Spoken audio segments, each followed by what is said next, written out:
and come live here. Just gonna go to, yeah.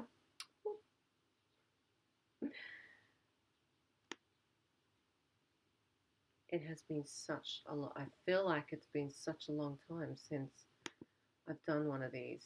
But let me just go to the main room here. You would think I would have had all this worked out by now, being online for so many years. But as soon as I get used to something, it changes and I need to adjust, which is fine.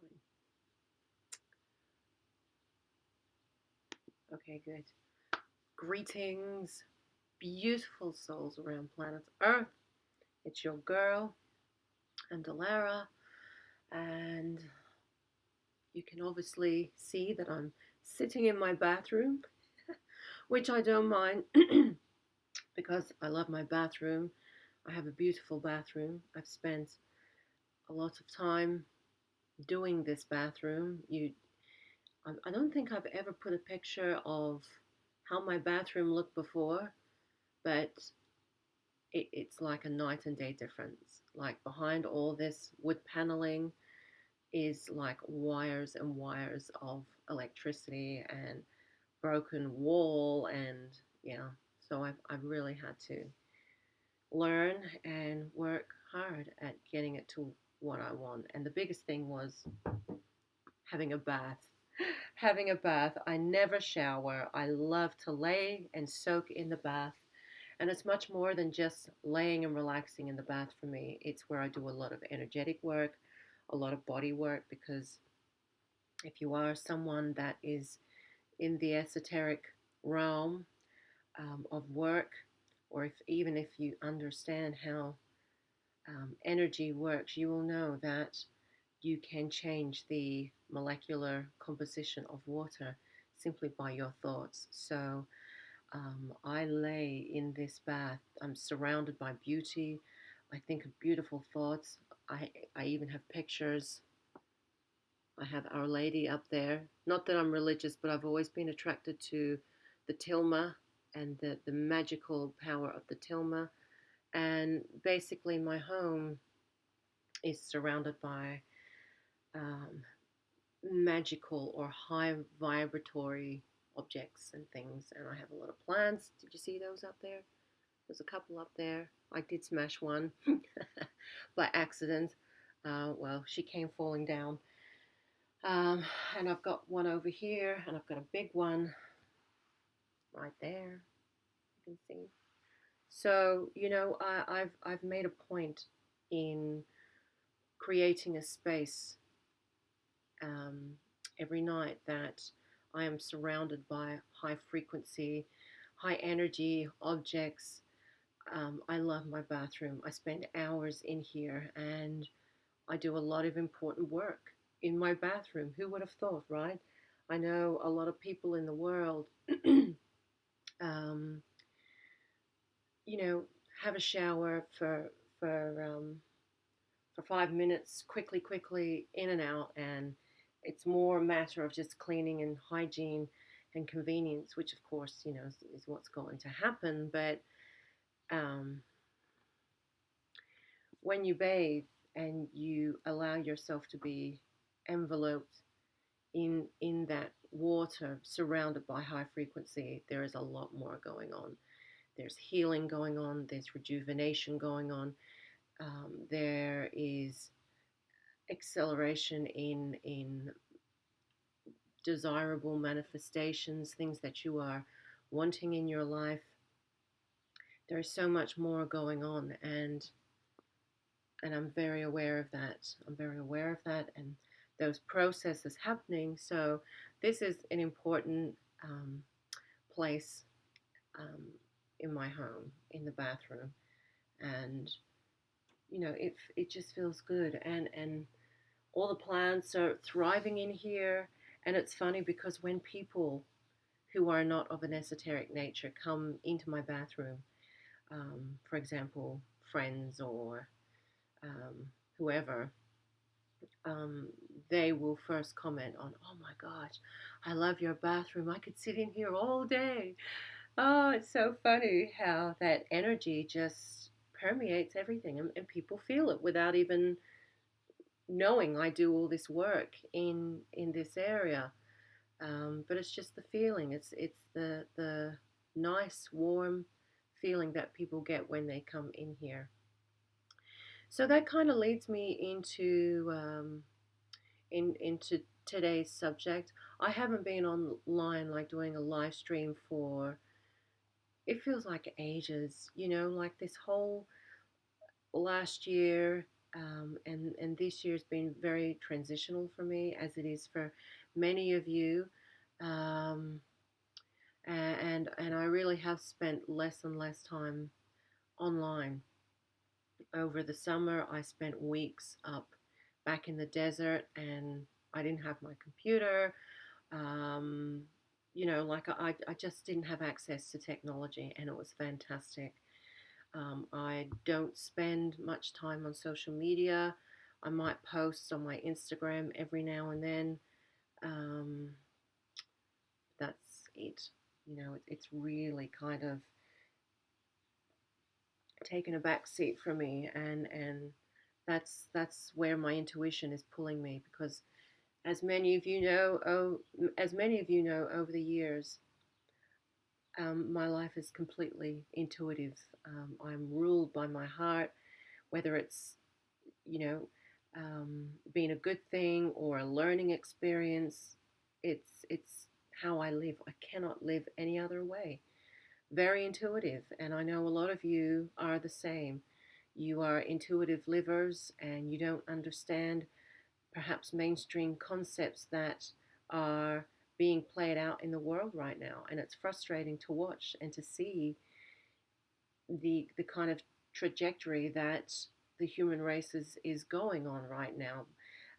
Some, not all, because a lot of people are becoming aware, and that awareness is creating um, a spark within them to live differently and to create their reality, and knowing that they are the masters of their destiny, knowing that they are the creators of their reality.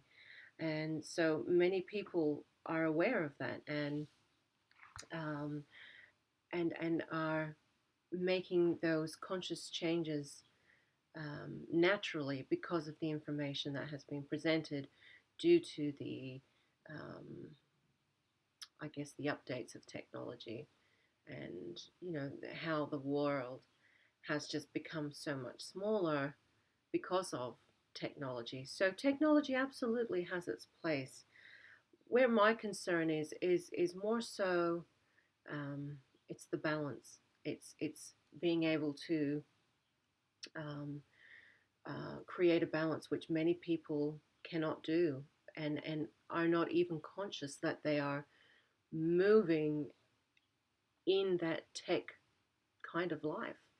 And it's so obvious to see now how people are lacking empathy and that connectivity to other human beings. You only have to see that through the convenience of uh, like email or dating apps, or um, social media apps, where although you can connect with people all over the world, um, you're never meeting them face to face, you know, and you, yeah, you're not touching them. You're not having that human to human interaction, and so it's a real dichotomy. It's a real kind of catch-22 situation that people are finding themselves within in this day and age. So, hi everyone. I'm seeing everyone in here. Oh, I love you guys. um, I'll come back to you guys after, because I just kind of want to address what I want to get into here. I've been into I've been on YouTube. I've been, I guess, public with what I do since, what is it, 2009. I created a YouTube account in 2006, and I think I posted my first video in 2009.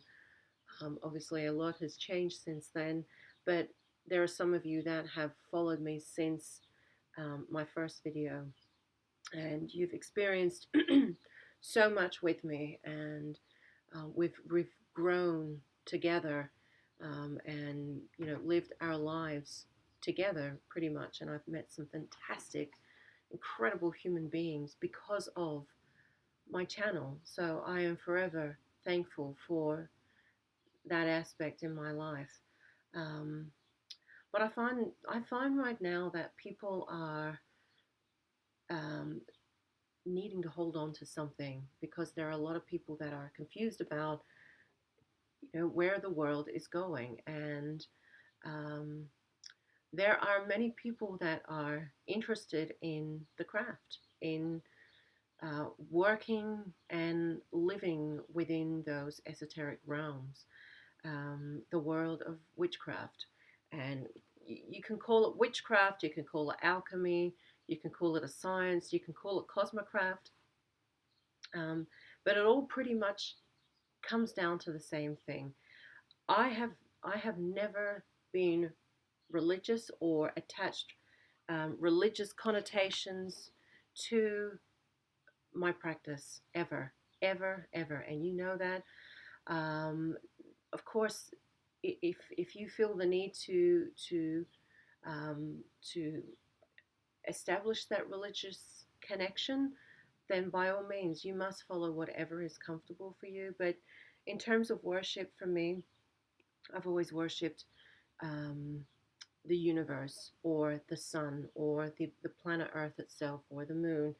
Um, I've never given my power over to uh, a deity per se, or um, another being that could be similar to me in constitution, as in like a human, or at least someone that, or a creature that is of a higher order, because I feel my life is in the hands of the big powers of the universe, which is the stars, the sun, the moon, the planets, um, the life bringers.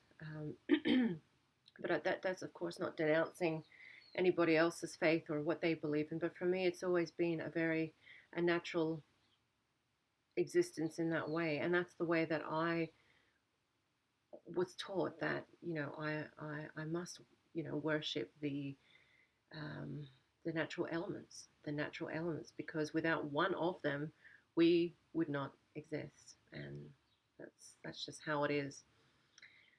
Um, and another thing I wanted to say about getting into witchcraft is that it seems like it's a very trendy thing to do these days, and I recognize that. I see it for what it is.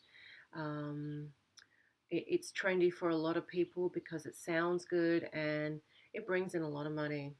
It brings in a lot of money, especially for um, creators or people that are doing, really kind of elaborate videos, big production behind them.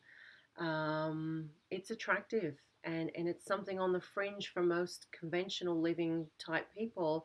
And so, they find it entertaining, um, which is, I mean, obviously that's only natural, but when you are a witch, or when you are someone that practices these old ways, and you can see these trends playing out, I tend not to pay attention to them, because time will tell if someone is um, genuine with the path that they are living or choosing. And then, of course, the information that they're presenting online, how deep are they going into it, or is it just generic things that they're talking about?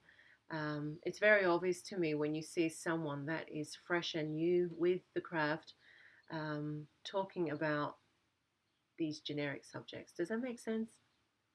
It's just obvious that it's a trend for somebody.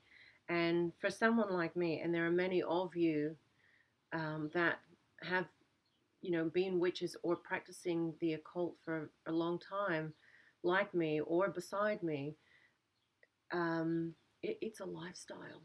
It's not something you just wake up and decide to do. I mean, it may be you may have that calling and then decide you want to do it for the rest of your life, which is fantastic. But it's not something that you wake up and decide, oh, today I'm going to be a witch, and then a year later you're sick of it, and you decide to not be in it anymore. I mean, of course, if that's how you feel, then okay, you try something new and you don't like it. But if you really understand the mechanics and the fundamental aspects of witchcraft, you will realize it is the most natural, authentic way to live. We basically, as human beings, are all alchemists, but we give our power over to others so easily. And there is nothing dogmatic about witchcraft. It's just the actual name of it that is so stigmatized, and it creates so much fear mongering in people because of the brainwashing and the conditioning that witchcraft and the occult has received hundreds and hundreds of years over. Do you know what I mean? And so that's the only fear. That's the conditioning that's created this fear within human society to look at witches or people that practice the occult as like, oh, it's scary. No, there's nothing scary about it. We are simply conscious creators, conscious alchemists, people that create conscious reality. And if we have desires or if we have dreams, we can consciously manifest those into our lives. And what is so wrong about that? What is so wrong about that? Witchcraft and practicing alchemy has to be the most authentic, natural way for a human being to live when it's done properly. When you approach it from um, a healthy, balanced way, and not as a ego trip or as someone trying to create a sense of power and control over others. Because once you get into witchcraft, you realize that number one, it forces you to work and be amongst nature. It doesn't force anything, but it introduces you, perhaps that's a better word. It introduces you to needing to work with nature, to listening to nature, to listening to the trees, listening to animals, paying attention to the winds, paying attention to the seasons, taking your shoes off and getting your feet in the soil, paying attention to the lunar cycles, the sun, all of these things. It makes you pay attention to nature. And we are nature, as much as that is hard to believe in this day and age, because as human beings, we are so separate from our authentic selves more than ever now, because we spend less time out in nature, we spend less time in gardens. Um, for example, me, where I live, there are barely any young people living out here. My neighbors are in their 80s. Nobody wants to be out here anymore. Nobody wants to really be out in nature anymore. And if they are, or if they do want to, um, it's kind of few and far between. And so, being a witch and being someone that practices alchemy introduces you and puts you in um, immediate connection with nature. We are natural beings. We are that nature, despite how separated we have made ourselves become. We are of the earth. We are of the stars. We are that stardust. We are governed by the same principles that every other living creature is governed by on this planet. And we tend to look at plants and animals as being inferior to our intelligence, but nothing could be more further from the truth. When you look at the structure and the colony of an ant or a bee colony, and see how incredible their organization is, and how everything is so fluid, and how everyone works together, and they understand completely their position on this planet. And everything is so homogenous, everything is so symbiotic and so harmonious. When you see this with an ant nest or a bee colony or a pack of wolves, they love each other, they care for each other, and they will die to keep their colony alive, or to keep their clan alive.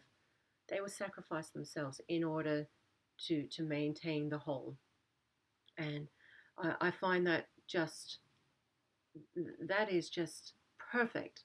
And I say perfect organization.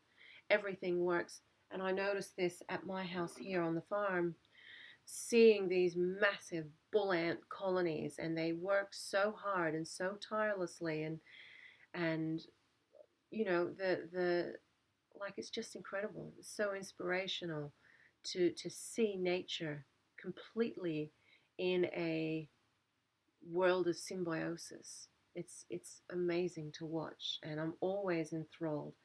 And then um, to talk about the plant kingdom and how that works together. Now, I want to say, as a clairvoyant, sorry, just need a drink of water.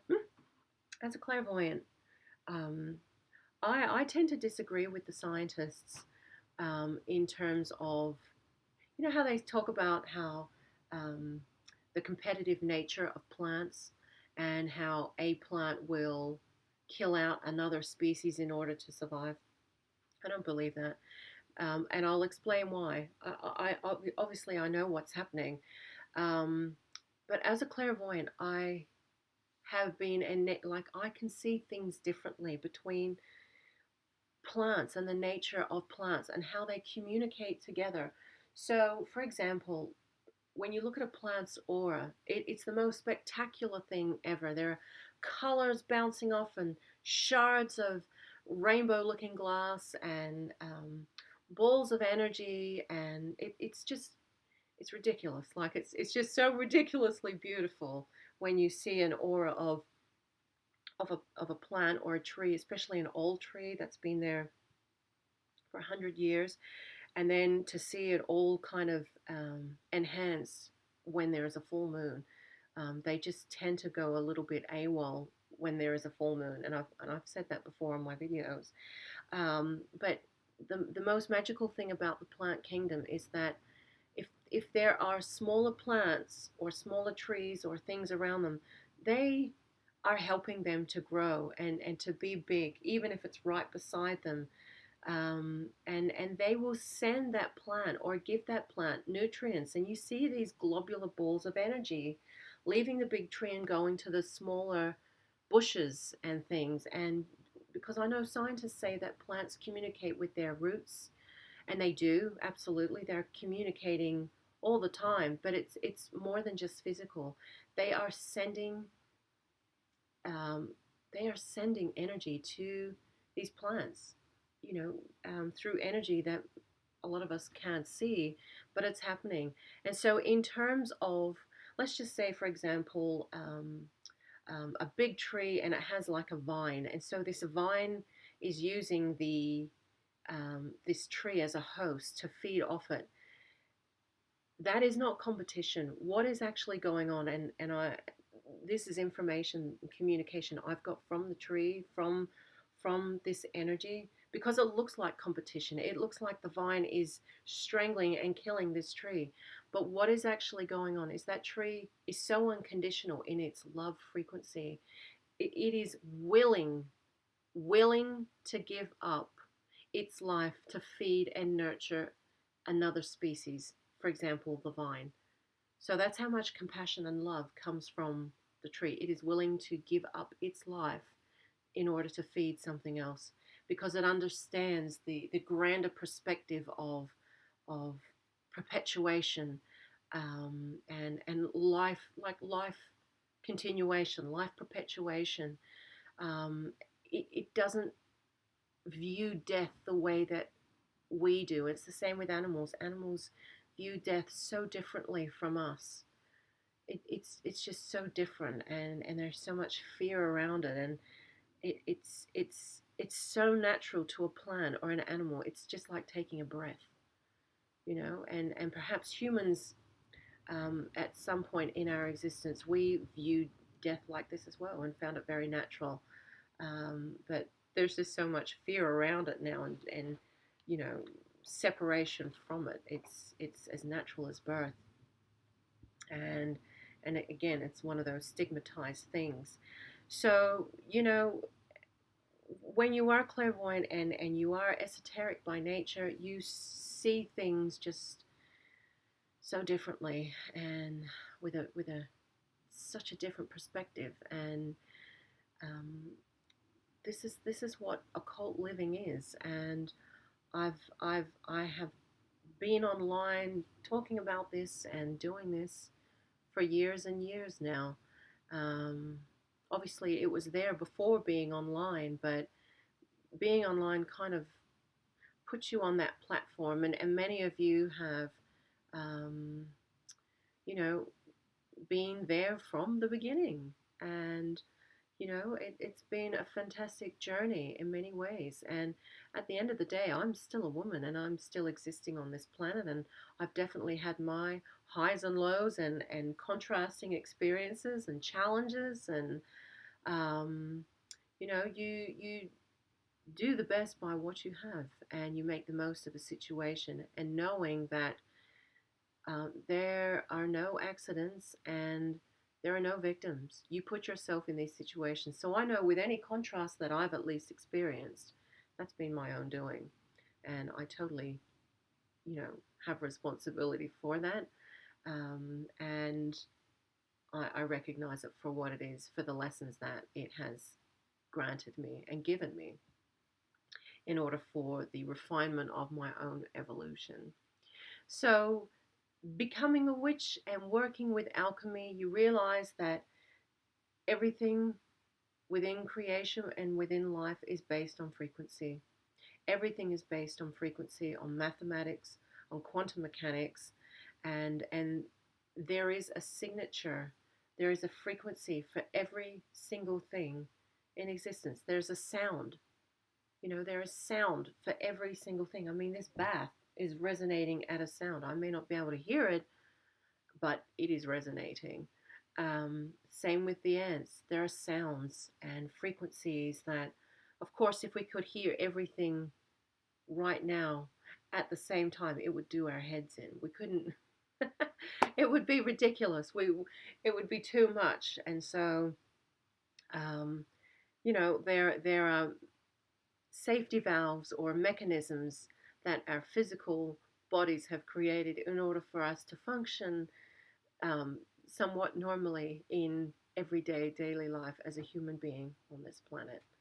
So I guess, what I wanted to share was that those of you that are seeing the influx of information about occult, esoteric lives, witchcraft, alchemy, um, it, it, it, it, it, it is very trendy right now, a bit like veganism. I was a vegan before it became trendy, and now it's completely trendy. I'm no longer vegan. I haven't been for a long time, but um, it's very trendy right now. There are a lot of trendy things, and um, that's fine.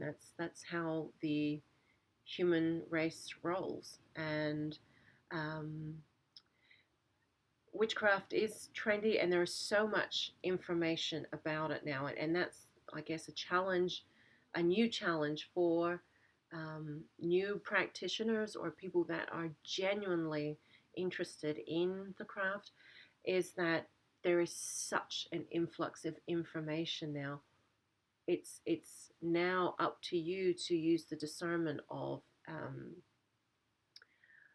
working out what is right for you, and not what somebody else is doing, or what somebody else is telling you to perhaps do.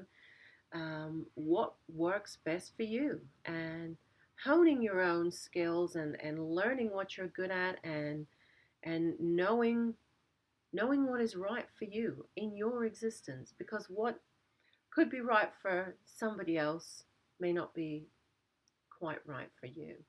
So I guess there's a lot for you to go into and look for when you are starting the craft or wanting to be a conscious creator, someone that is influencing the way your life turns out. It's all about that influence. If you have influential thoughts over your reality, you will create exactly what comes to pass. No other way.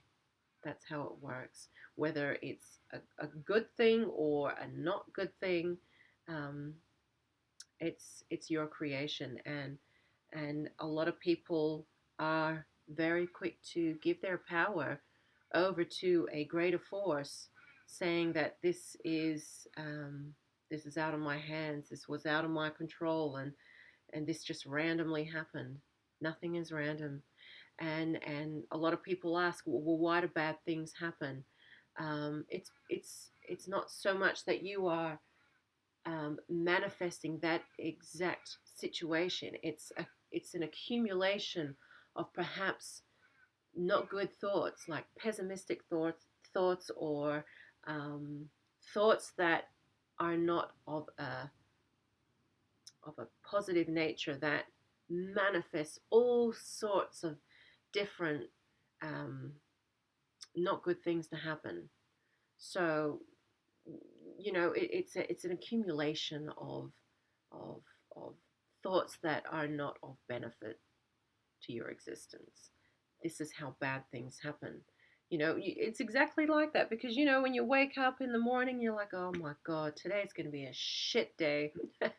You are literally programming how your day is going to turn out. And then before you know it, because you're a passive creator, like you're someone that is not a conscious creator, despite you are a conscious creator by saying today's going to be a shit day, that is so conscious, even if, oh, sorry, my earrings bit dropping out. That is so conscious without even you being a conscious creator, and you're saying it so passively. And then as the day rolls on, you're wondering why you get cut off in traffic, and someone drops coffee on your shoes, a dog comes up and bites you on the ass. Like, all these things are happening, and you're wondering why it's turned out like that, because you made it. You said it. You put that writing on the wall, honey. You made it turn out like that by that one bold affirmation statement, whatever you want to call it. You did that. You did that. hmm and that's your power. That's how powerful you are, without you even knowing or being aware of your power. That's how you can literally turn your reality over with just one simple statement, proclaiming it out into the energetic ethers. So you have to be very careful about what you're saying and what you're thinking. You don't even have to say it. You think it, and things change.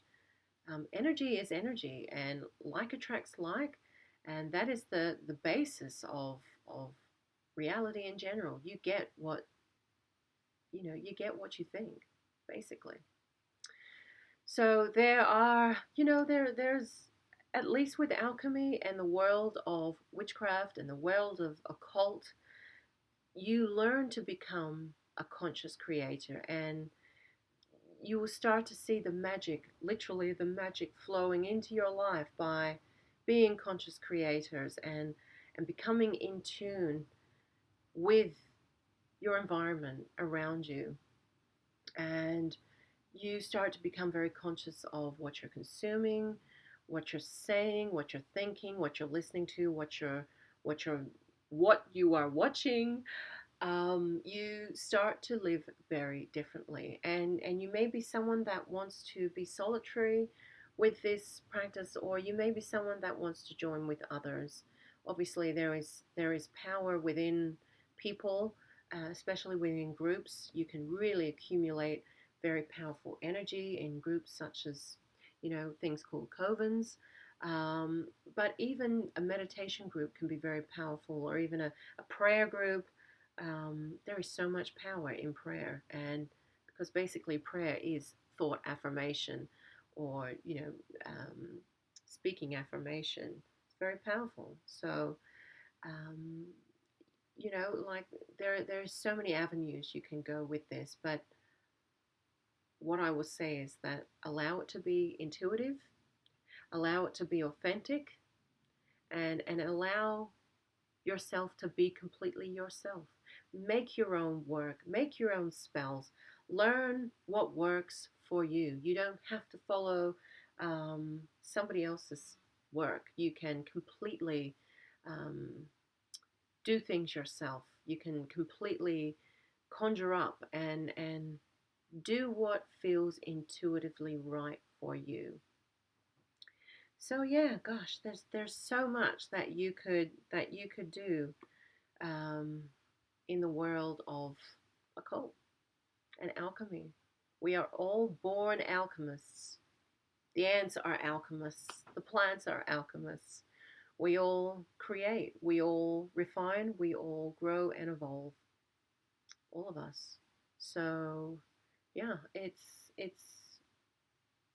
like I say, the most important thing is living intuitively and being um, authentic to yourself. You don't. I'm not even talking about being authentic to other people. It's being authentic with yourself, being completely authentic with yourself, and doing what is right by you, not by what your neighbor is doing, not by what your parents are doing, not by what your friends are doing. What is right by yourself. Oh, goodness. This is ridiculous. It's the weather. My hair just has a mind of its own. Oh, goodness. Hello, everyone. God, I've been talking forever. Sorry about that. Okay, I'm just going to try and scroll up here. I'm going to take a few questions and things now, and kind of answer anything if anyone's got things here. I hope what I've explained is understandable. Let's see here. Hi, Jessica. Hi, Ballerina Boy. Hi, Vanessa. Hi, SJ. Hi, Dawn. Dawn in Canada must be so cold over there right now, girl. Hey, Johnny. Hey, Athena. Good evening. The stars align. I've been connecting with the Holy Mother Mary recently. Fantastic. Stolos Path is here. Oh, it's Dawn again. She's changed her name. Thank you. Hi, Astrology.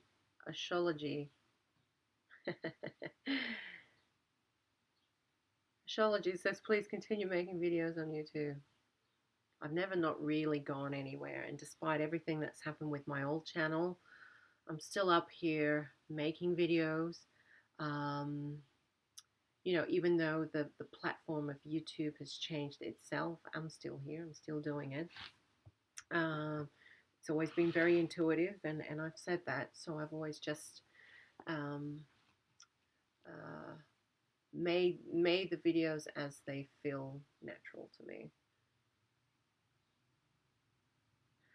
Athena says, I remember when I was in high school many, many moons ago, and I drew a girl with a pentagram earring, and everyone called me satanic the entire rest of the day. I never forgot it. It's so sad. Yeah, that's that conditioning. And the pentagram is such a sacred symbol, based again on frequency and mathematics.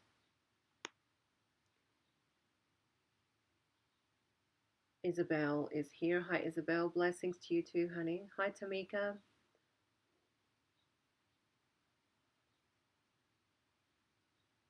Yeah. MC, hey, MC. Hey, Andulairah, first live I've caught in a while. Yeah, honey, I haven't done a live since before Christmas, so it's been a while. Hi, Goddess TV. Hi, Tracy. Tracy says, just wanted to know how to program my crystal necklace for protection. Tracy, the first thing you should do is, because I'm feeling, even though I haven't seen this crystal, I'm feeling wet energy around this. There's been too many hands or fingers on this. You need to get it out in the sun to dry it out, purify it out.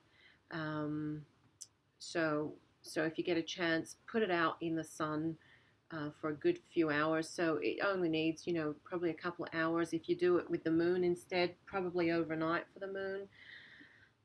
But get it out in the sun, let it dry out. The sun is a purifier, it's a rejuvenator, it has communication. Allow the sun to communicate with the crystal, allow it to, to be back in that environment again. I feel like there's wet energy around that crystal. And so once you've finished having it out in the sun, hold it or put it under your pillow and say an affirmation um, for it that night. Something along the lines of thank you for always protecting me. Thank you for always keeping me out of contrast or trouble. Thank you for always being a guiding light for me. Something to that effect.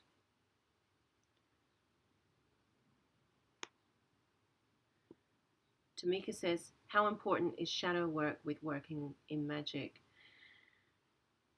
It's different, obviously. I mean, it's important to an extent. It really depends on how far you want to go with your occult practice and how much needs balancing.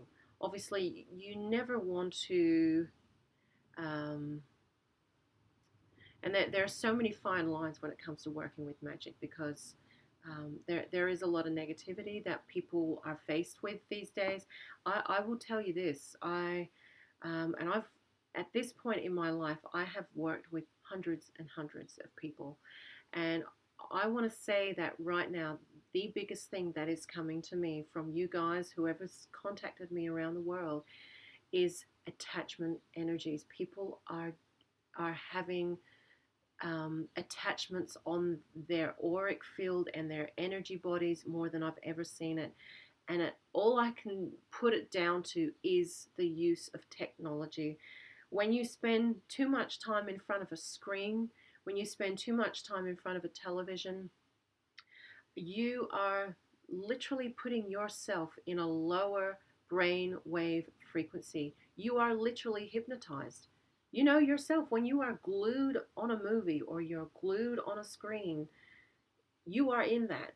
And that is the most um, easiest time for other energies of a lower vibration to attach themselves onto you. And not just that, but behind a lot of screen, um, like movies or videos or series or whatever, there's reverse imagery, and there are, shadow messages put behind images, and people have no idea that this kind of technology is there. There are nanobots. There are things that can basically attach themselves to you when you are in this kind of subservient state, where your brain wave frequencies are lowered, much, much easier to access. So, and this is why a lot of people are losing their heads. A lot of people are nuts these days because they have attachments, they don't realize it. They have spent a lot of time gaming. They're in front of gaming screens. They're in front of, cell phone screens, television screens, computer screens. It is easy for attachments, and I will say that someone that has seen this happening, I will say there's an absolute increase in attachment energies, and so there is a lot of shadow work that is needed, but it has to be done properly. It has to be done properly, and unfortunately, a lot of people are not completely sure of what they're doing, and you need to be, if that makes sense. So, um, of course, people can always do things their own way, but I still believe there is a right way of doing things, and knowing what you're doing is paramount. Angry Birds, hi. Oh, I love you. Athena says definitely trendy. The same people who made fun of witchy girls I knew are now buying witchy products because it's cool and they don't even understand the occult on even the most fundamental level. Yes, that's exactly right, honey. It's very trendy, and I absolutely see it for what it is. But in a few years, you will see there will be another trend that comes up, and um, it's so funny because I remember when years ago, like when I one of the first times I come back from the Middle East, and I was with some families and they had kids, and I'm just like, oh, let's go looking for crystals. I just remember the parents looking at me like, looking for crystals, like, and now that has to be one of the favorite things that when they go out, like for an adventure for the day, that is like the parents are the ones now saying, oh, let's go looking for crystals, they're the ones encouraging it. Like, oh, it's just so funny how, the tables kind of turn and how now crystals are in with everything and everyone has crystals and it's just, it's crazy, isn't it? Oh my gosh. So I feel, you know, in many ways it's absolutely trendy and in many ways it's a good thing because people are having their awareness drawn to that and it introduces new concepts and I think that's nice. But then, I guess it really depends on how, um, if people, really see it as something they should invest their time and effort into, or it is just like a passing phase. I don't know. Everyone's different, and of course, I'm not judging anyone or saying you have to be a certain way because some people are happy just to coast through life, like kind of following trends, which is fine if they want to.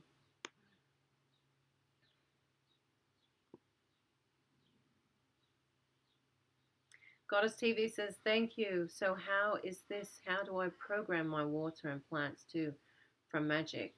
You don't need to program your plants, honey. They are already resonating at that love frequency, divine frequency. All you need to do is put them in your house and they will do the rest. They are like batteries, they are enhancers. They will balance out energy in your home. They just make the place feel good. I have plants everywhere. I have a plant near my head where I sleep. Um, and with water, put a crystal urn, don't use plastic, use a crystal or glass urn with water.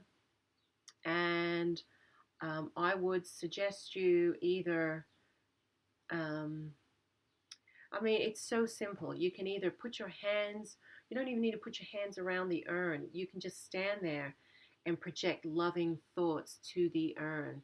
Um, you can write and stick on words that just say love or gratitude or appreciation. This will condition the water immediately. Putting the number 6 around the water or drawing a hexagonal pattern. That's another video for another time. Um, but, you know, I would say just using the words love, appreciation, gratitude, just thinking those near the water, you will see that water will change immediately. So that is the power of words and how it can change the consciousness within water. Hi, Svetlana. She says, I'm watching your live stream because it's you, but I'm doing my best to spend as less time as possible on YouTube. Girl, I feel you. I know. Tamika says, I rarely watch TV. Angry Bird says, by the way, about your world predictions in the next 5 years, just wanted to let you know that we are having water shortages over here. No idea why. We don't live in a dry place, and plus it's winter time. Yeah, so I'm not sure if people have seen that, but I did a kind of 5 year global prediction thing, like a video expressing the concern over water the next 5 years, and it's obvious to me now how that has just come to pass so quickly. Obviously in this country with bushfires, the drought was already in place, but bushfires just emphasizing that just ridiculously. So, like I basically said it how it was going to turn out, but I wasn't aware of water shortages where you are. And then I was talking about, flooding of some areas in the world. Um, the emphasis is on water, and not so much just what is happening in the environment and in nature, but there's going to be issues with clean drinking water. And in Western worlds, like um, there the water you drink and consume now is already filled with so many bad things, in order to keep it clean. But to have clean water, you don't need to put all these chemicals in there, but they're in there because um, I don't know why they're in there. I don't know why the government or whoever's in charge of the water is putting everything that is in the water in it. I don't know why there needs to be all of that, but it is. I just feel so thankful. I cannot tell you how much gratitude I have for my own water source here. I have two rainwater tanks. I have a smaller one and then a really big one. And I have my own well. I have my own well, as in a bore. Um, it was always a well, but it is deep enough to be a bore. It's like 41 feet, and there's a pump. That is my own water. I don't have to pay for that. I don't have to pay for my drinking water. I just feel so blessed beyond any words to have that, to have no human um, touching my water sources. And so when I bathe in my water at night, I feel comfort knowing that it's come straight from the earth, and I give thanks to that.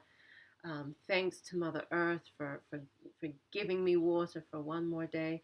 But don't despair, even though you are having water that is tampered with the government or the water board or whatever they are. Just know that you can condition your water simply by prayer, simply by giving good intentions. So even if you have polluted water, you send that a prayer, send it love, give it gratitude. Um, Condition the water so you can do that. So if you have a shower and you live in the city, condition the water that you are bathing in. As the water is streaming from the shower faucet or from in the bath, just say, thank you so much, water.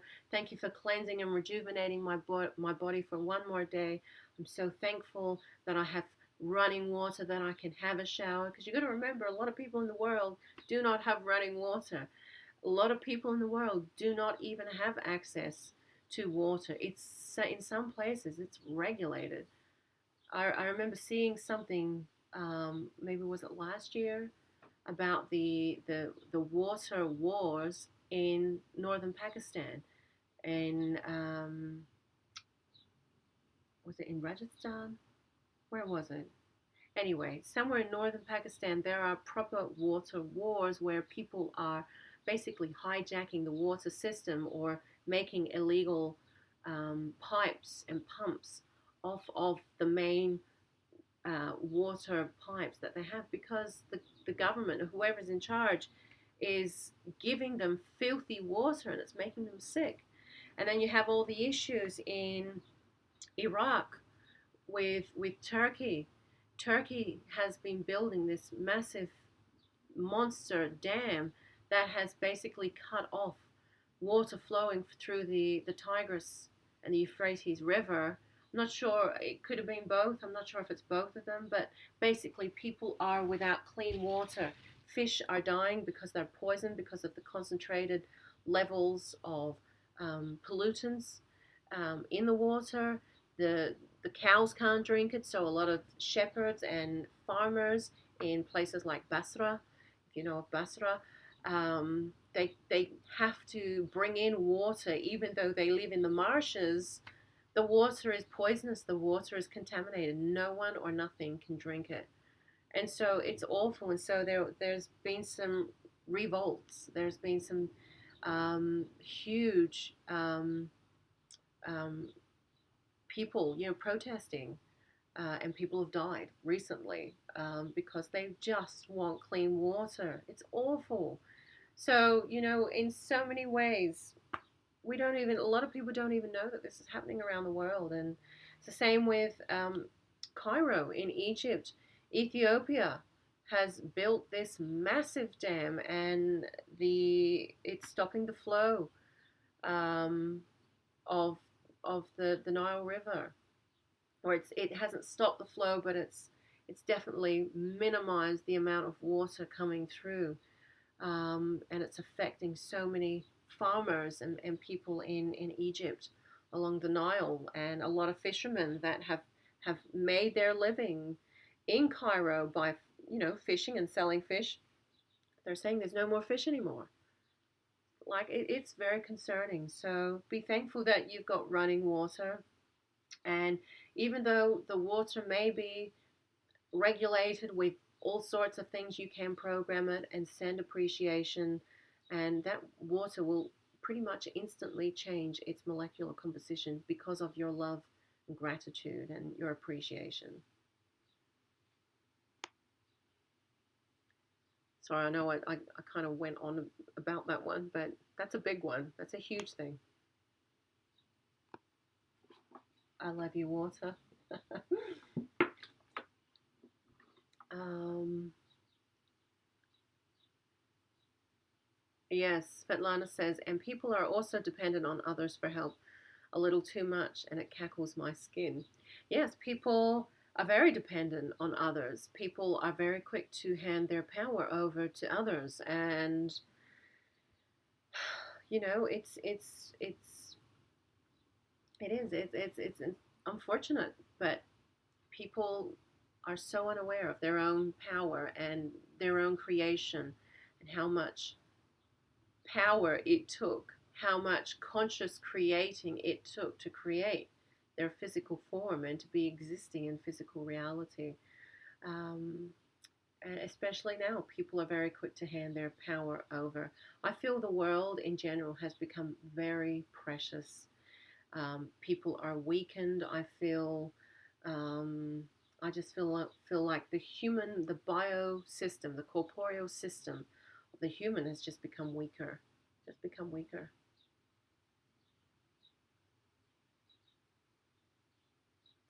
Thena says, I know it's recommended to bathe in salt to sort of detoxify or nullify negative energy, but what do you recommend? I mean, I would recommend a salt bath every now and then, but you know what? I have never used salt in my bath. If you're going to do a salt bath, I'd say go into the ocean. Go into the ocean, allow Mother Earth and the natural mineral salt contents of the ocean to nourish you, to heal you, to rejuvenate yourself. There's so much goodness in the ocean. I'd say go in the ocean more than anything. The ocean is alive, and I mean, of course, so is the water that you bathe in, but natural salt that's come from the ocean, there's just something lovely and beautiful about that. I mean, if you want to do it at home, have a salt bath every now and then, but it is not necessary to put salt in your bath. I don't think so anyway. Hi, Leah Anthony. Oh, hey, Andulairah. I haven't been on one of your live streams in ages. Nice to see you. Looking well and doing well. Thank you so much.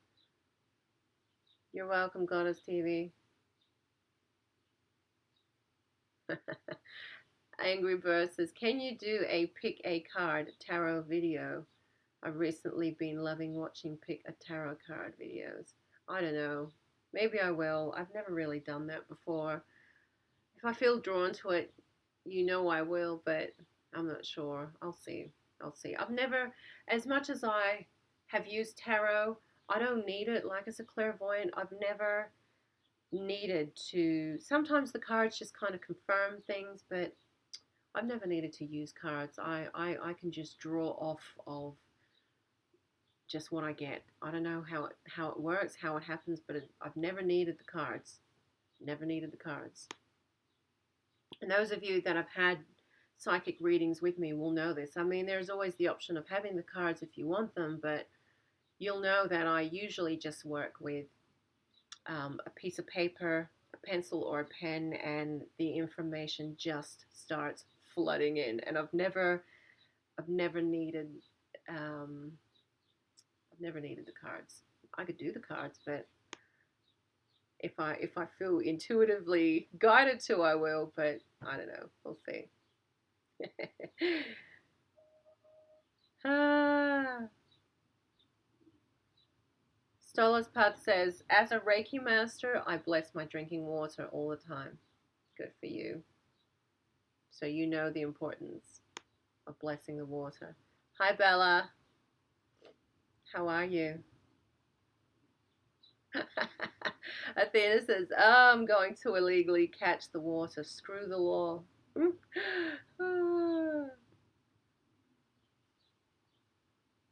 Goddess TV says, I love everything to do with the occult. It has followed me my whole life, but the kind of magic I'm really looking for isn't found in videos, but I want to know either way. I think knowledge is power. Yes, you will have to. I mean, what you're looking for, and I know what you're looking for because I'm picking up on your field.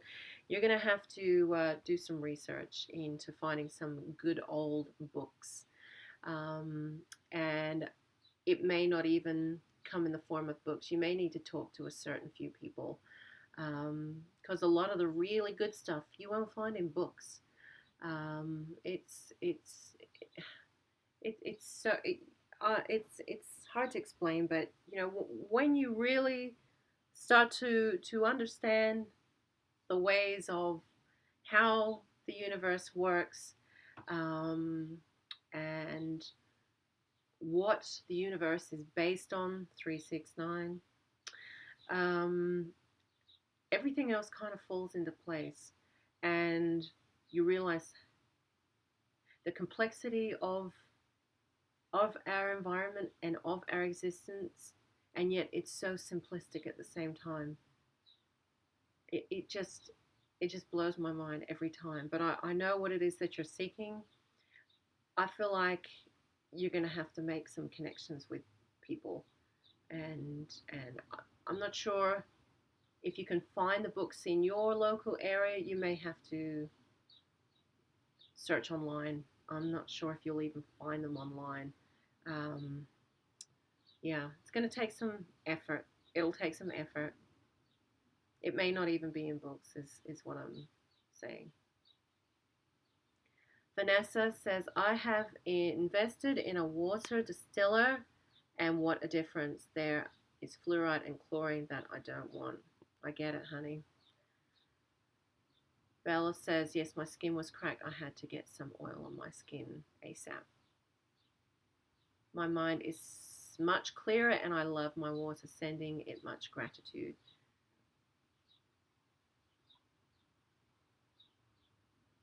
Ah, that's right.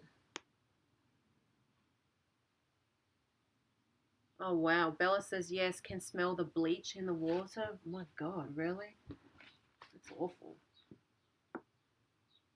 She says, I'm just done with the government medicating us. Just want no more to do with it. It's outdated. Well, if you have the means to get your own water, as in, can you put a water tank on your house? I know, I can't remember who first introduced me to this, but saying the catchment of water is illegal in some states in America. Can anyone confirm that for me? Is that real? Like I'm sure someone had said to me that it is illegal to catch rainwater in some US states. I cannot remember who told me that. And I haven't done much research into that, but that is so absurd. That is like violating one of the like quintessential human rights is to not be allowed to catch water free from the sky and put it in your own water tank. That is just that's a violation. That is a fundamental violation of a human right.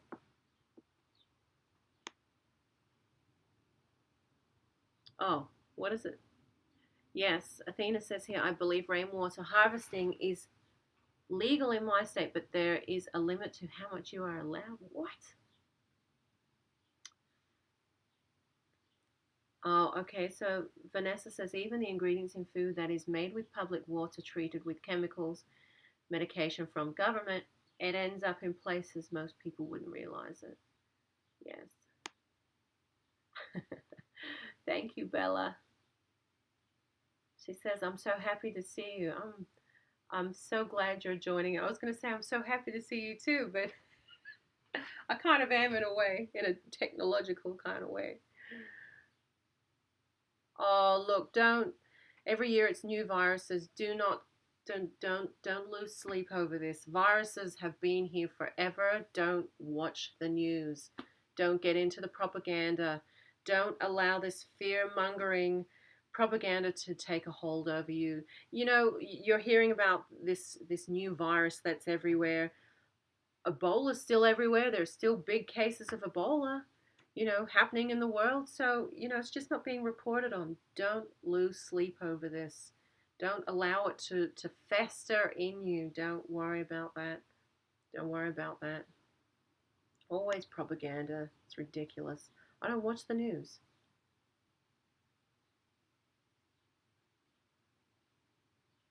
Athena says, I believe it was me in one of your old streams, and it's actually not in every single state, but many of them. So Athena is saying that it is potentially illegal to catch your own water in some US states. Okay. So Vanessa says she is in an apartment in a small city in Canada, Halifax, Nova Scotia. Goddess TV says, I'm in Africa. There's stigma around this topic here. You said, I need to talk to some people. Can I talk to you? It's amazing how I know you know what I'm searching for, by the way. Honey, I'm clairvoyant. I just pick up on these things. But um, yeah, I'd have to speak with you off on email or something. But um, this is where you need to follow your own intuition with this, because I know you're asking to talk with me, but there are other people that um, either you will find, or and I know you need to be careful with this because there is a lot of stigma attached to this, and there is a lot of fear around this subject, with certain groups and certain people. So, but there are other people that you will come in touch with, that you will speak to about this in due course. So, of course, you can always speak to me, but I'm saying to you, there are other people that are coming in.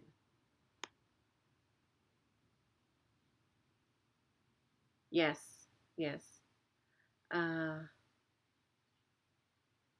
Svetlana says, I asked my sister, and here in the UK, it's not illegal to catch rainwater. They don't care. Okay, that's good. There's so much water over there anyway. I don't think they'd care. Awakened Queen is here. Good evening, beautiful. I'm so happy I found your other channel. Thank you so much. Athena says, Andulairah, how do we feel about Miss Till Swan? I have no idea about that lady. I have not heard, or I don't know anything about her. I don't watch her videos. I don't. Obviously, there was some issues that I had with her when I found out about the whole, her saying what suicide was a karmic reset. I'm not even going to get into that. She's on her own tangent. I have don't even know if she is still on this planet. I have no idea. And you know, it is what it is. There's so many more than just her now, that are out there and are on their, stream and doing whatever they feel they need to do. Like, I cannot, I just cannot keep up with people and things and what's going on. It doesn't interest me. I just live my own little simple life here and I do what it is that I do, and I have no idea what everybody else is doing in the world. Um, I have no idea. I didn't even know about the fires until I was getting information from you guys online. I have no idea. I'm just disconnected in that way. I just don't know what's going on because I don't care what other people are doing. Like, I just, good luck to them. I wish them all the best. Like, but I don't care what Teal Swan is doing. I don't care what, um, these people are doing. Good luck. I hope they're doing fantastic things and whatever. Do you know what I mean? Like, I'm just so isolated in my own little world, and I'm busy. I'm busy with conducting my business online and helping people online when they come to me, preparing and doing customized spells. I've been actually flat out with that recently. Um, I'm out in my gardens. I'm talking with my chooks. I'm renovating my house. I'm studying a full-time degree. Like, your girl is busy, so I don't really care about these other people and what they're doing with their lives, and it's just crazy. So you know me, I'm just if there's one thing about me though, it's just the consistency. The consistency has always remained the same. I feel like I've always just done my thing, and I've always just brought that online just as it is, because I know a lot of you um, are probably wondering what it must be like to be here with me, like in real life. It's exactly how you see it on camera. You probably People would be bored being out here with me. I am literally in the middle of nowhere, and it is quiet. It is so quiet, and it might be well and good for a few days, but then I think people would grow bored of the isolation. And I don't know, not all people obviously, but a lot of people. It's entertaining for me out here because I'm entertained by nature and the earth itself, but for those that draw entertainment from other avenues other than nature, I think people will find it very boring.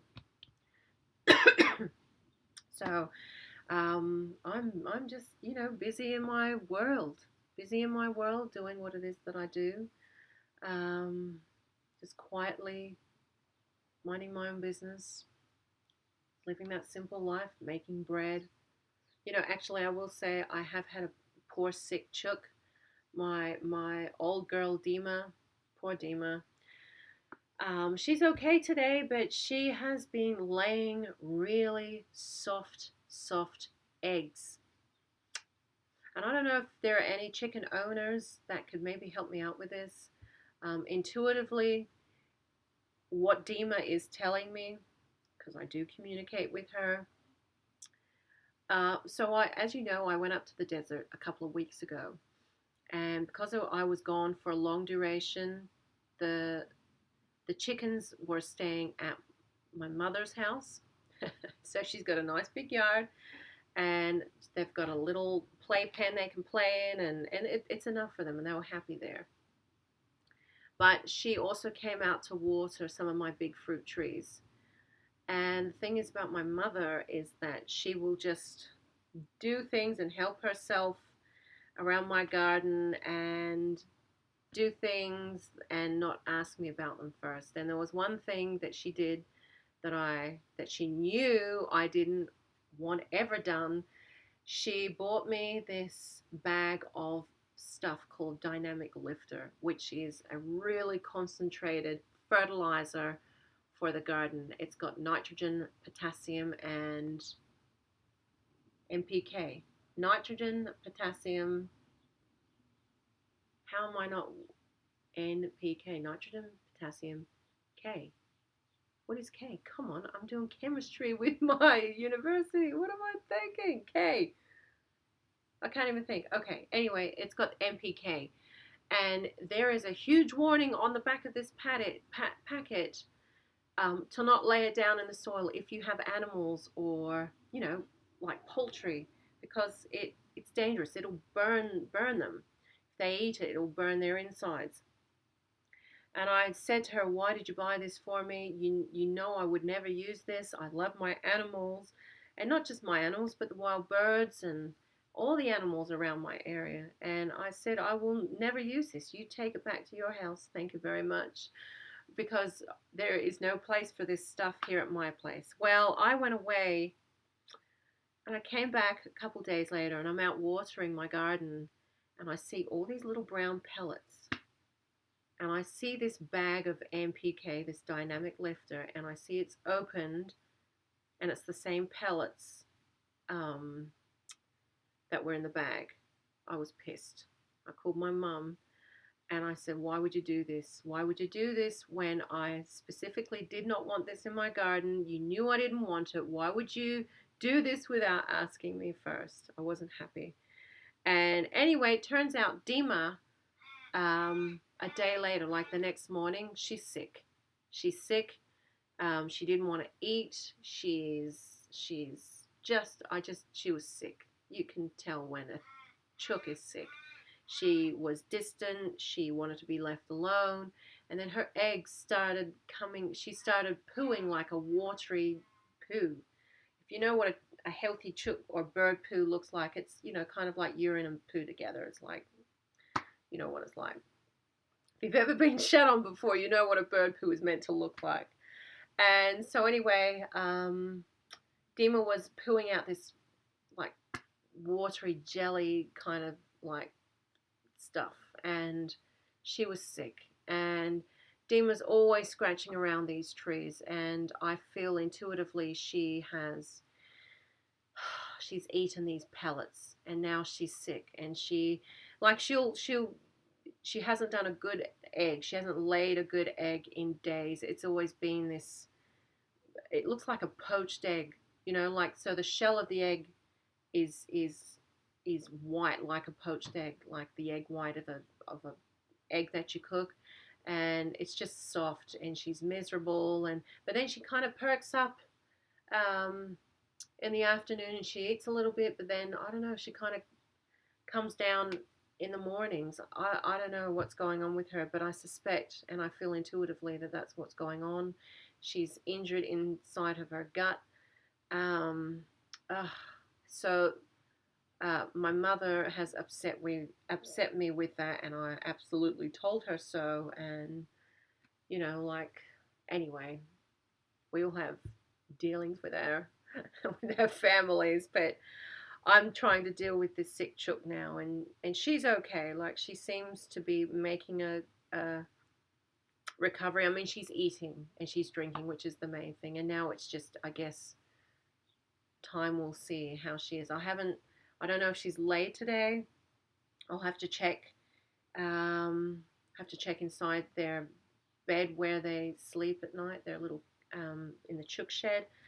And also, I've got one of these crows. The family of crows that are around here. Well, the family of them know where Dima has been laying outside, and they beat me to this egg, or they have been before this happened. They were beating me to this egg every day. They would just sit, and they would know exactly what time she's laying, and as soon as she's finished, they would roll that egg out and pierce a hole in it and eat the egg. That's so clever. So it's been a battle to try and get this egg that Dima lays. She lays in a specific spot and under this asparagus fern, and these damn crows are just, they're there. They're intelligent. They're smart. I love these crows. They love me too, but we battle to try and get this egg every day. But it hasn't been happening, and because Dima's been sick, and she's the only one that lays in that area. So anyway, so this is what's been going on with Dima. She's my oldest girl. She's one of my original chooks that survived the big fox attack, and she'd be almost 3 now. So chooks, they say they last for about 5 years, but my chooks are the happiest, most spoiled chooks in this state, I reckon. And so I don't feel like they're going anywhere for a long time. So anyway, that's what's going on. Um, so yeah, so back to your question about Till Swan. Sorry, roundabout answer. I've She doesn't interest me. I don't know what she's doing. I have no idea about any kind of person like this online. I don't know. I don't know who's hot, who's not. I have no idea. I have no idea. Whoops, I've lost where. Sorry. Uh oh yes.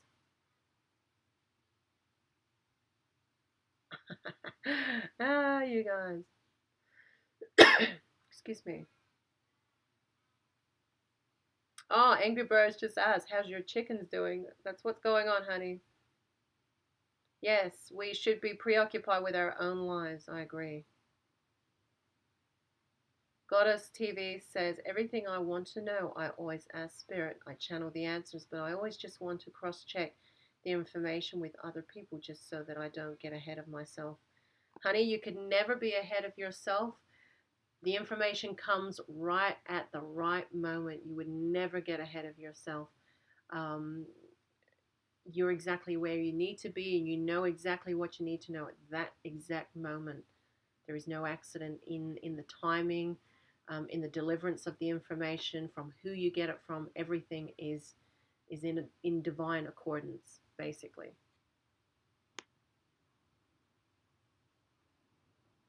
Yeah. Goddess TV says I wouldn't be bored with you, by the way. I love the space. No building, no noise. Exactly what I love. It is, but sometimes even me, I sometimes feel like I need to integrate with people, but I know even my tolerance is for that. Someone that does work, in a completely different line of work, I struggle with being in amongst people. Like tomorrow, I have to go to the dentist, and there's a lot of people. It's like a small city town thing, and I can't wait to, excuse me, to get home. But knowing that I'm teaching a degree in education, and if I was to ever become a school teacher, I mean, I might do this degree and decide I don't want to work in a mainstream job. Um, I will say that as a teacher, I mean, obviously, I am a teacher in many ways. I feel like I'm a teacher, but being a conventional mainstream teacher, basically in a school, um, I know I'm very attracted to working in remote places, helping children that um, don't have access to what a kid would in a city, for example, would. I'm very attracted to working in remote areas, and that's where I was born in the desert. The school is now smaller than ever, very remote. It's predominantly with Indigenous children, and creating a space and a place where they actually want to come to school. That's half the problem. Is getting the students to go to school. Um, that's a big issue. So that's the first hurdle, and then wanting them to so getting them to get on the bus and get to school, it's a big deal. But then having them want to and enjoy learning and actually learning and being consistent with their school attendance, it's a big thing. So I'm very attracted to being in remote locations, partly because um, you know I to integrate into a big society like a city, it's hectic. There's so much crazy convoluted energy. My tolerance for that would be kind of minimal, and I would want to be. I'd have to live somewhere remotely. I could never live in a city again. I don't think so anyway. So yeah, It is. The isolation is very good. I've always liked remaining on the boundary and not being too integrated into a, you know, a busy city or society or something like that. K is potassium. NPK. So then what's the P? What is P? NPK. K is potassium. N is nitrogen. P is, how do I not know this? This is ridiculous. I'm going to be I'm going to be having my exams in a couple of weeks. I need to know this. Gosh. Hi Mai. Yes, I mean I read about soft eggs could be due to low calcium, but then you know what? If she's having low calcium, how come? Because all the other chickens are eating the same. How come their eggs aren't soft?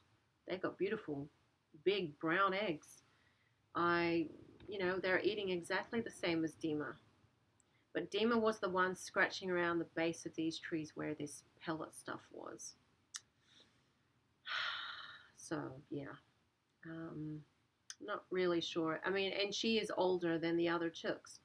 And sometimes I will catch them down at the tennis courts or the pine trees near my house, and they scratch there all day, like for 5 or 6 hours, and they don't come in for 5 or 6 hours. And that's when they have their first drink. So she could just be hot. I don't know. I'm not sure, but I suspect and intuitively she's eaten something she shouldn't have, and it's upset her gut.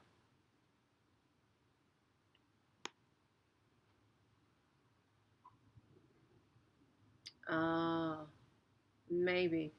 Mai says, a doctor once told me that high levels of potassium and sodium can make calcium levels get lower. Maybe that's what happened when she ate that stuff. I'm not sure. I'm not sure. Angry Bird says, have you seen the snake since? Has she been inside your house? We're talking about Violet. I have actually only had one other encounter with her about a month ago, and Violet is so comfortable around here, and it just happened so naturally. It was so funny. I was talking to my neighbor, my cowgirl neighbor, and we were literally down the bottom end of my block. I have 2 acres, and so we were down there just having a chit chat. She pulled up with her car, and we're just standing outside, and then all of a sudden, here comes Violet. Violet is within 2 meters of us, and she's just meandering. She's just, moving down past us, completely, like, completely oblivious. Like she knew we were there, but she felt so comfortable. Um, and she just kind of moseyed, sliding right past us, right down past the end of the block. She went across the road. She went under a gum tree, like way over somewhere. But it's like she is so comfortable. She's so comfortable. It's unbelievable. But it seems so natural because we had that communication, and we're so cool with each other now. Like she's like my protector here, and she said that to me. So it's just so easy with her. There's just and that's the thing. I think once I've accepted her, and I accepted her, um, I just don't see her. I just feel so at ease with her presence here. It's amazing how it just flips like that. That acceptance of her has just changed everything. Here's my girl Tomboy. Hey Tomboy. I'm so sorry I have not got back to you. You know how useless I am with emails at times, so I will get back. Ah, P is phosphorus. Oh, thank you so much. God, what happened to me? Thank you. You will help me get an extra mark in my exam. I'm sure of it.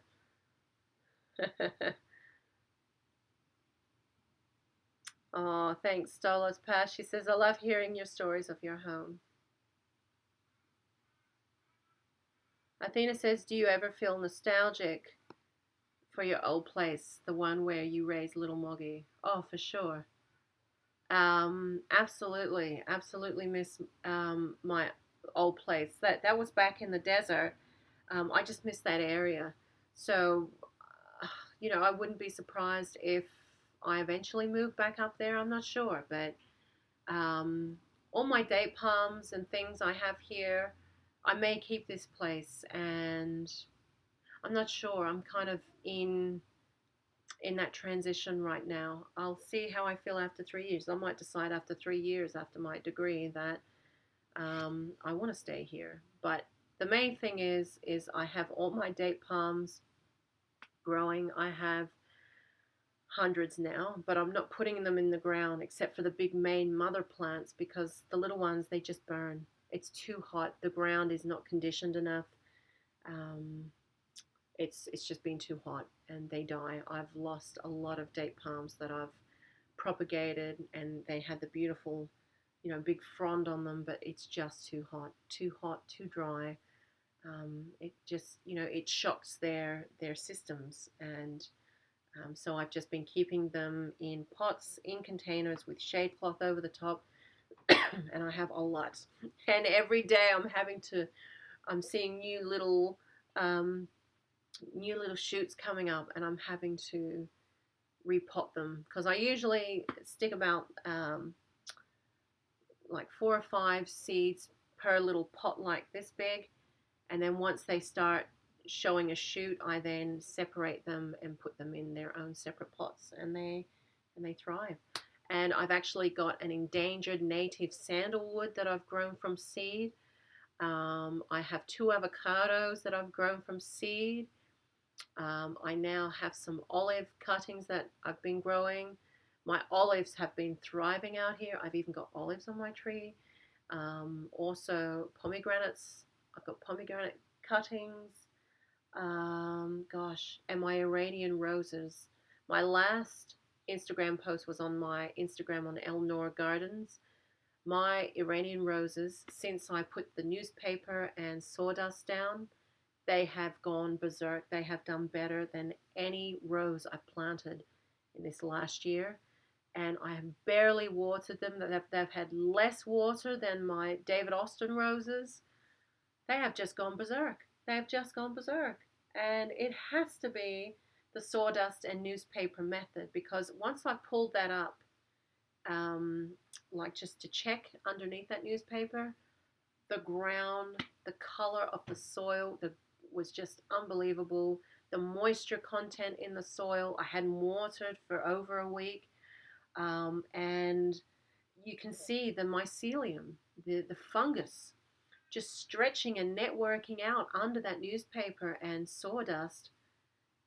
There's a whole different life under there now, and I have reconditioned and rejuvenated that once very dry, prickly, just dusty soil, and I've just turned it into this microbial system, another world underneath, and it's amazing. And I will say though, my other roses, these David Austin ones, have been struggling, and they're probably going to struggle in the next 3 days because we've got 40-degree days back to back, and oh, I want to put sawdust down there, but the problem is the chooks get in there and just scratch the hell out of everything. So I do have a fence up around there, but they still manage to get in. So this year I might have to be a little bit savvy with the sawdust and paper up in the David Austin bed. I'll work it out anyway. So anyway, I'm kind of just answering questions now, and it's like I feel I'm kind of coming to a close with the live stream. Um, uh, Tomboy says you should see my date palm now. I'm so proud of it. Good work. So Tomboy grew a date palm shoot from a date palm seed. So I'm glad I inspired you to grow your own. They're so easy to grow. Just give them a chance. Cuttings and things like cuttings, seeds, give them a chance. Believe me, nature is resilient. You can grow the most incredible things from cuttings and seeds. You don't need to go out and spend $1,000 on buying things. It's getting wild here right now. It's getting so windy. It's going to be like 40 degrees here today. I'm having a look. Yeah, it's going to be hot. 40 degrees in Fahrenheit is it 110 maybe? I don't know, something like that. So anyway, thank you so much for tuning in. This is kind of a long live stream. Wow, it's an hour and 35 right now. I hope you enjoyed it. I feel good to be back doing a live stream. It's very intuitive, so it's not like a weekly thing. I'll come to you when I feel that intuitive pull. So this live stream, getting into witchcraft and the world of high alchemy. Is it for you? Is it something you feel a lifelong passion with? Is it a lifestyle? You know, I know there's a lot of opinions about it, and all I can say is that so long as you are living authentically, it doesn't matter if you kind of dibble or dabble in it every now and then. If it's your truth, that's your truth, and no one can be the judge of that. No one can justify it except for you. For me, at least personally, this is my life. It's being a witch is it's in my blood. It's in my history. It's just actually, before I go, that's something funny I somehow came across, but I had the opportunity to do like a family tree thing, and not on my mother's side, but on my father's side, it makes sense to me, this English connection that I have. I dated our family history back to the 1400s in Scotland and England. And I mean, it makes sense to me why I'm so attracted to the medieval times in England, and I feel like I've had so much life in England. My family tree, at least on the English side, dates back. Well, I've dated it back to the 1400s so far, and maybe I can get it back earlier, but that's as far as I've got so far. That's on my father's side. My mother's, completely different side. Anyway, yeah, I wish you a beautiful day or night wherever you are, whatever you're doing. So long as you're authentic, you're yourself, you do as you do for yourself. Create your dreams, live your dreams. Do what it is that you need to do and that you want to do, not what everyone tells you to do. Don't listen to the news. Don't follow that propaganda. Live for the moment. Time is precious. Life is precious. I say, like, the breath that you just took is one less breath that you have on this planet. Make the rest count. I love you guys, and may you always be blessed by the supreme truth and love of the cosmos. As always, love you guys.